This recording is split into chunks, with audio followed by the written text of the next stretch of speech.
بسم اللہ الرحمن الرحیم۔ محترم ناظرین، السلام علیکم ورحمۃ اللہ وبرکاتہ۔ مولانا فضل الرحمان صاحب کی کراچی میں پریس کانفرنس۔ تفصیلات کے مطابق کراچی میں پریس کانفرنس کرتے ہوئے مولانا فضل الرحمان صاحب کا کہنا تھا کہ حالیہ الیکشن 2024 عیسوی میں جو دھاندلی ہوئی اس نے 2018 کا ریکارڈ بھی توڑ دیا ہے۔ حقیقت تو یہ ہے کہ پارلیمنٹ اپنی اہمیت کھو رہی ہے۔ یہ لوگ قوم کے دلوں پر حکومت نہیں کر سکیں گے۔ مولانا فضل الرحمان صاحب کا کہنا تھا کہ ہم نے سیاست میں کبھی گالم گلوچ کو فروغ نہیں دیا۔ ہم آج بھی اپنے موقف پر قائم ہیں۔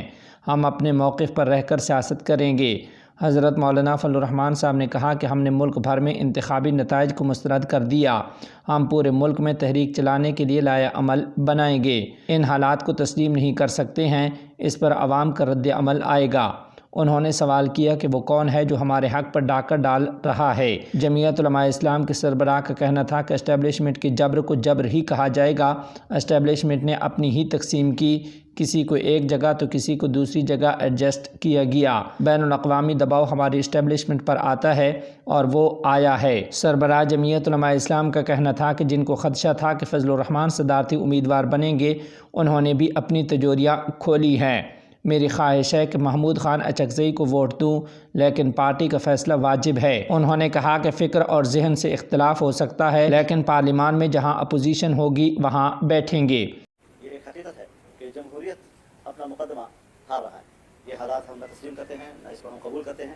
اس کے خلاف بھرپور عوامی رد عمل آئے گا، لیکن ہم اس کو منظم طریقے سے آگے بڑھانا چاہیں گے۔ ہم ڈاکہ ڈالے مجرم سمجھتے ہیں، لاکھ دفعہ وہ اسٹیبلشمنٹ ہو، لاکھ دفعہ وہ فوج ہو، لاکھ دفعہ وہ مسلح قوت ہو، لیکن جبر کو جبر کہا جائے گا اس کو کبھی عدل تسلیم نہیں کیا جا سکتا۔ جمعیت علماء اپنے اصولی موقع پہ قائم ہے۔ دھاندلی 18 میں ہوئی ہے تب بھی دھاندلی ہے، دھاندلی 2024 میں ہوئی ہے تب بھی دھاندلی ہے۔ اور سیاست میں آپ جانتے ہیں کہ ہم نے کبھی بھی تلخی کو فروغ نہیں دیا، تعصبات کو فروغ نہیں دیا، گالم گلوچ کو فروغ نہیں دیا۔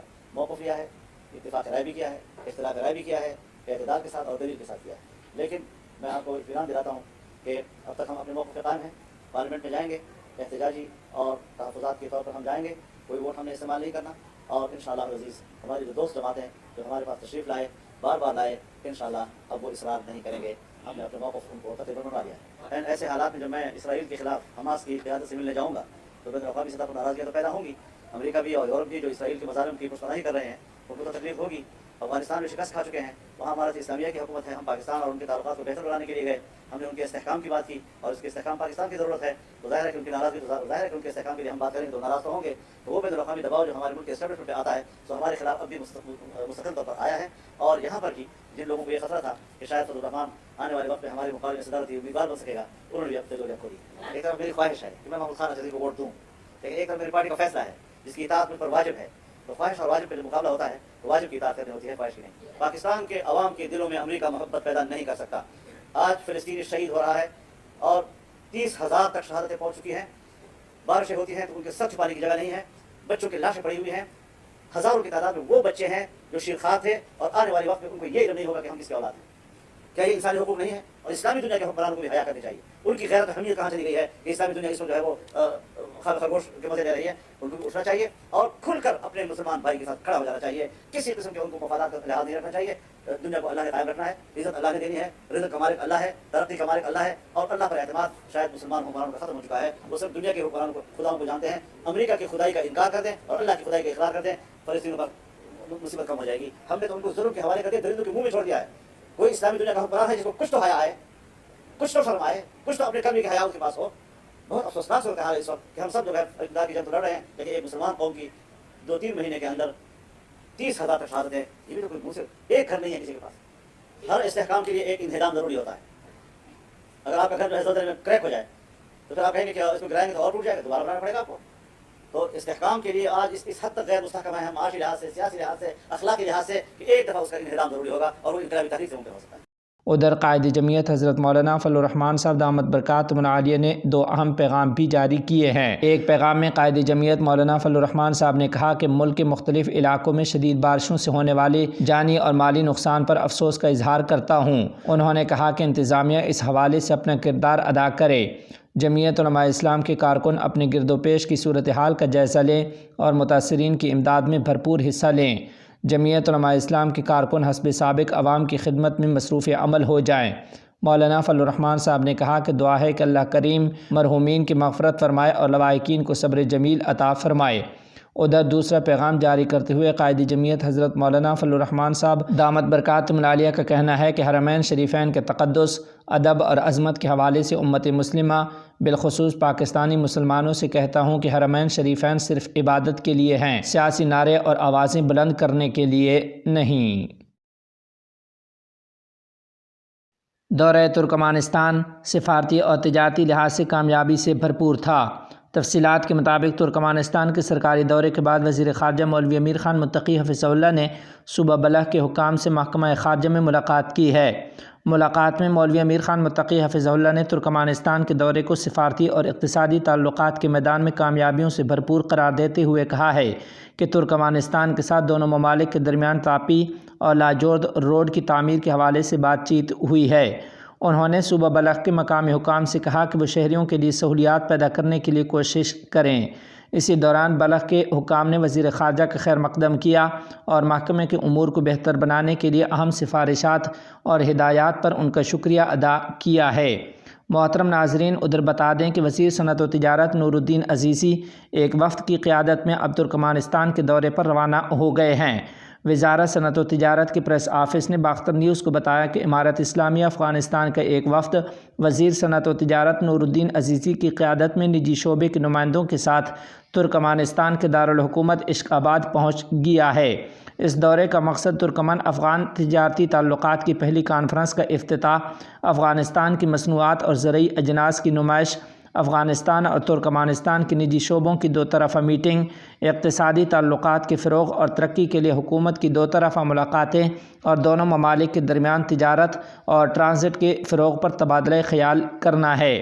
اسی طرح وزیر دفاع مولوی محمد یعقوب مجاہد حفظہ اللہ اور چیف آف آرمی سٹاف قاری فصیح الدین فطرت ایک دورے پر قطر روانہ ہو گئے ہیں۔ طے پایا ہے کہ وزیر دفاع اس دورے میں ڈیمیڈکس نامی دفاعی میٹنگ اور نمائش میں شرکت کریں گے اور قطری حکام کے ساتھ دو طرفہ تعلقات کی مضبوطی اور ترقی پر بھی بات چیت کریں گے۔ یوم سقوط خلافت عثمانیہ 1299 عیسوی تا 1922 عیسوی کم و بیش 6 صدیوں تک مشرقی یورپ سمیت 3 بر اعظموں میں 40 لاکھ مربع میل کے وسیع و عریض رقبے پر خلافت عثمانیہ کا جھنڈا لہراتا رہا۔ خلافت کے حکمران اگرچہ ترک نیاد تھے مگر سلطنت کے سائے میں عربی، کردی، یونانی، بلغاری، بوسنائی اور سربی اقوام کے عیسائی، یہودی اور دیگر مذاہب سے تعلق رکھنے والے کروڑوں انسان پرامن زندگی گزار رہے تھے۔ 600 سالوں میں سلطنت عثمانیہ میں کبھی بھی یورپی اور مغربی ممالک کی طرح خانہ جنگی نہیں ہوئی اور نہ ہی کبھی دینی اور مذہبی جھڑپیں منظر عام پر آئیں۔ مسلمانوں کی عظیم الشان خلافت کا سورج 28 رجب 1342 ہجری مطابق 3 مارچ 1924 عیسوی کو غروب کر دیا گیا۔ خلافت عثمانیہ کے زوال اور سقوط کے چند اہم اسباب یہ تھے: نمبر 1، لسانیت، عصبیت اور قوم پرستی کا ناسور۔ نمبر 2، مغربی دنیا کی سازشیں بالخصوص فلسطین میں یہودی ریاست کا منصوبہ۔ نمبر 3، پہلی جنگ عظیم میں خلافت کے اتحادیوں کی شکست۔ نمبر 4، ریاستی امور میں وسیع پیمانے پر بد انتظامی۔ نمبر 5، مالی بدعنوانیوں اور رشوت ستانی کا عروج۔ نمبر 6، بھاری بھرکم غیر ملکی قرضوں کا بوجھ۔ نمبر 7، کمال اتاترک اور اس جیسے دیگر دہریوں اور غداروں کا اعلیٰ ترین عہدوں تک پہنچنا۔ خلافت عثمانیہ کے سقوط کے بعد ترکیہ میں مصطفیٰ کمال پاشا کی زیر قیادت اسلام پسندوں پر مظالم ڈھانے کا سلسلہ شروع کیا گیا۔ علماء کا قتل عام کیا گیا، نماز کی ادائیگی اور تمام اسلامی رسومات پر پابندی لگا دی گئی۔ عربی زبان میں خطبہ، اذان اور نماز کی ادائیگی کے بجائے ائمہ مساجد کو پابند کیا گیا کہ وہ ترکیہ زبان میں اذانیں دیں، نمازیں پڑھائیں اور خطبے پڑھیں۔ اسلامی لباس اتروا کر عوام کو یورپی لباس پہننے پر مجبور کیا گیا۔ مسلمان عورتوں کے حجاب پہننے پر پابندی لگا دی گئی۔ دینی درسگاہوں کو ملیہ میٹ کر کے سیکولر نصاب تعلیم نافذ کر دیا گیا۔ مصطفیٰ کمال پاشا، اس کے ساتھیوں اور سیکولر فوج نے ایک طویل عرصے تک ترکیہ میں اسلام کو کچلنے کے لیے جتنی گرم جوشی اور مستعدی کا مظاہرہ کیا اور مسلمانوں کو جتنا نقصان پہنچایا، اس کی مثال روس اور دیگر کمیونسٹ ریاستوں میں بھی نہیں ملتی۔ تجزیہ نگاروں کا کہنا تھا کہ اب اس خطے میں اسلام دوبارہ اپنی جگہ نہیں بنا سکتا اور یہاں سیکولرزم کا ہی راج رہے گا، لیکن اسلام کا معجزہ ہے کہ طویل عرصہ گزر جانے کے باوجود بغیر کسی جنگ اور خونریزی اور بیرونی مداخلت کے یہاں اسلامی اقداریں واپس آنا شروع ہو گئی ہیں۔ اس وقت پوری دنیا ششدر و پریشان ہے کہ براعظم یورپ میں واقع ملک ترکیہ میں اسلام کی بہاریں کس طرح پھوٹ رہی ہیں اور سیکولرزم کی نصف صدی پر مشتمل اثرات تیزی سے ختم ہوتے جا رہے ہیں۔ علامہ اقبال رحمۃ اللہ علیہ اللہ تعالیٰ کے ولی انسان اور بڑے دور اندیش شاعر تھے۔ خلافت عثمانیہ کے سقوط کے اندوہناک سانحے کو بیان کرتے ہوئے انہوں نے کہا تھا کہ اگر عثمانیوں پر کوہ غم ٹوٹا تو کیا غم ہے کہ خون 100,000 انجم سے ہوتی ہے سحر پیدا۔ انہوں نے یہ نوید و خوشخبری سنائی تھی کہ اسی خاکستر سے دوبارہ چنگاری اٹھے گی اور اسلام کا سورج یہاں سے دوبارہ طلوع ہوگا۔ محترم ناظرین و سامعین، اسی کے ضمن میں آپ کو بتاتے چلیں کہ 19ویں صدی کے اواخر میں خلافت عثمانیہ بے حد کمزور ہو چکی تھی، مالی حالت خستہ تھی، ریاست قرضوں میں جکڑی ہوئی تھی۔ خلیفہ عبدالحمید ثانی سے ایک ترکی یہودی کی وساطت سے یہودیوں کا اعلیٰ سطحی وفد ملا۔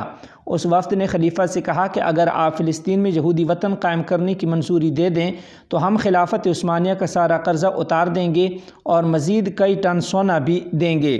خلافت کے کمزور ہو جانے کے باوجود بھی خلیفہ عبدالحمید ثانی رحمہ اللہ نے وہ ایمانی جواب دیا جسے تاریخ کبھی فراموش نہیں کر سکتی۔ خلیفہ نے انہیں دھتکارنے کے لیے اپنے پاؤں کی انگلی سے زمین کی طرف اشارہ کرتے ہوئے کہا، اگر اپنی ساری دولت دے کر تم عرض بیت المقدس کی ذرا سی مٹی بھی مانگو گے تو ہم نہیں دیں گے۔ حضرت مولانا زاہد الراشدی صاحب دامت برکاتہم العالیہ لکھتے ہیں کہ سقوط خلافت عثمانیہ کے بعد فلسطین پر برطانیہ نے قبضہ کر کے اپنا گورنر بٹھا دیا، جس نے یہودیوں کو اجازت دے دی کہ وہ فلسطین میں آ کر جگہ خرید سکتے ہیں اور آباد ہو سکتے ہیں۔ چنانچہ دنیا کے مختلف ممالک سے منظم پروگرام کے تحت یہودیوں نے فلسطین میں آ کر آباد ہونا شروع کیا۔ وہ فلسطین میں جگہ خریدتے تھے اور اس کی دگنی چگنی قیمت ادا کرتے تھے۔ فلسطینی عوام نے اس لالچ میں جگہیں فروخت کیں اور علماء کرام کے منع کرنے کے باوجود محض دگنی قیمت کے لالچ میں یہودیوں کو فلسطین میں آباد ہونے کا موقع فراہم کیا۔ اس وقت عالم اسلام کے سرکردہ علماء کرام نے فتویٰ صادر کیا کہ چونکہ یہودی فلسطین میں آباد ہو کر اسرائیلی ریاست قائم کرنا چاہتے ہیں اور بیت المقدس پر قبضہ ان کا اصل پروگرام ہے، اس لیے یہودیوں کو فلسطین کی زمین فروخت کرنا شرعاً جائز نہیں ہے۔ یہ فتویٰ دیگر بڑے علماء کرام کی طرح حکیم الامت حضرت مولانا اشرف علی تھانوی نور اللہ مرقدہ نے بھی جاری کیا، جو ان کی کتاب بوادر النوادر میں موجود ہے۔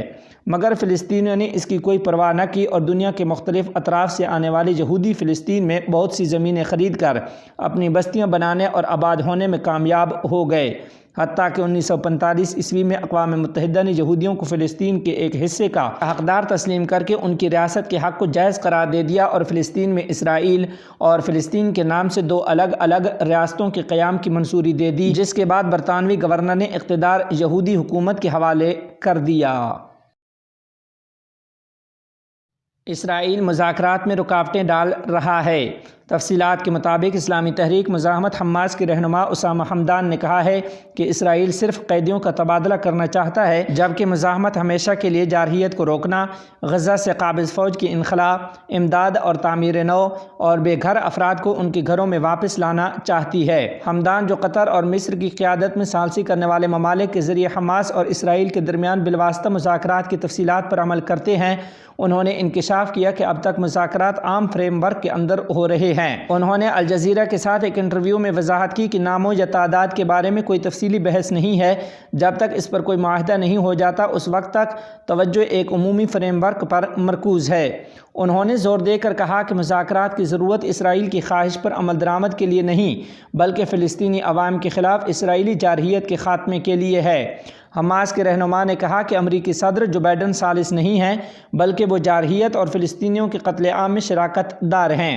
ہو سکتا ہے کہ انہوں نے اسرائیلیوں سے مزاحمت کو ختم کرنے کے لیے شرط لگائی ہو، لیکن وہ ناکام رہے ہیں۔ ادھر دوسری جانب اسلامی تحریک مزاحمت حماس کے عسکری ونگ عز الدین القسام بریگیڈز نے غزہ کی پٹی میں گھسنے والی صہیونی غاصب افواج کے خلاف متعدد کوالفائی حملے کر کے قابض فوج کو بھاری جانی اور مالی نقصان سے دوچار کرنے کا اعلان کیا ہے۔ بریگیڈز نے ایک فوجی رپورٹ میں کہا ہے کہ القصام مجاہدین ایک گھر کو اڑانے میں کامیاب ہو گئے جو اس سے قبل 7 فوجیوں پر مشتمل صہیونی فٹ فورس میں 2 اینٹی پرسنل ڈیوائسز سے پھنسا ہوا تھا۔ اس حملے میں وہ ہلاک اور زخمی ہو گئے، جبکہ اس حملے میں دشمن کے کم سے کم 4 ٹینک بھی تباہ ہوئے ہیں۔ القصام بریگیڈز نے حملے کے مناظر دکھائے جو غزہ شہر کے مشرق میں الزیتون محلے میں گھسنے والی دشمن کی فوجوں کا مقابلہ کرتے ہوئے فلمائے گئے تھے۔ ایک رپورٹ میں القصام نے تصدیق کی کہ اس کے ایک گروپ سے رابطہ کرنے کے بعد اس کے مجاہدین نے اس بات کی تصدیق کی ہے کہ 2 صہیونی مرکاوا ٹینکوں کو الجاسین 105 گولوں سے نشانہ بنایا گیا اور 2 صہیونی مرکاوا ٹینکوں کو دھماکے سے اڑا دیا گیا ہے۔ انہوں نے غزہ شہر کے الزیتون محلے کے جنوب مشرق میں صہیونی فٹ فورس میں ایک اینٹی پرسنل ڈیوائس کے دھماکے کی بھی تصدیق کی ہے۔ القصام مجاہدین سکائی لارک جاسوس طیارے کو قبضے میں لینے میں کامیاب ہو گئے ہیں جو غزہ شہر کے زیتون محلے کے جنوب میں دشمن کے انٹیلیجنس مشن پر تھا۔